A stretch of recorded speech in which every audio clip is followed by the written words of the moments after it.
Sometimes I can be unwittingly insensitive. That's why I admit to being a bit of a piggy porker when it comes to the opposite sex. No, not them. Women. See, Jung had this acuity for sussing people out. In savage summary, as it were, if you'll allow me to completely oversimplify his ideas with clunky syntax, I will try to explain. I always have a penchant for self-deprecation, even though I have a good brain, can impart my knowledge, and can teach anyone to master blues harp in less than 10 minutes. Totally true. Some only need 10 seconds to master the basics.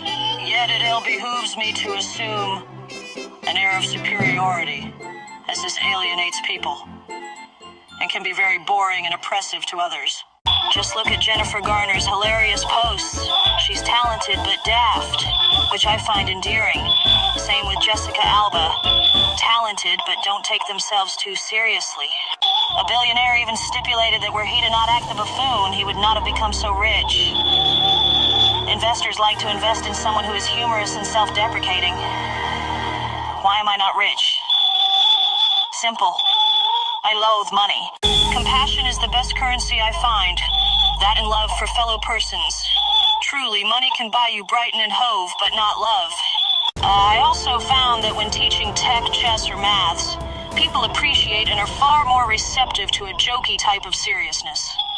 Crummy syntax, I know. So a lot of my serious texts are interlaced with gallows humor, or just plain bonkers goofy humor. As someone accused me recently of being a clown, I replied, I can be, but I am as serious as the grave, to be absolutely honest. It's just that humor is more pleasant to others than sermons or lectures. This is why I admit to being somewhat monastic. In summary, Jung was saying that in layman's terms, sometimes those who present as being without faults or self-deprecation are a concern, shall we say, as it were. See how Boris Johnson became popular?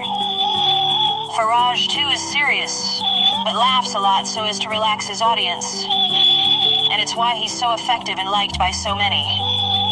Richard Tice, another thoroughly decent man, has yet a lot to learn from good old Nigel in this department. Sunak was okay, but Keir has the charm of a Dalek. A new phrase comes to mind. Delectable android avoid ain't us, the mind boggles.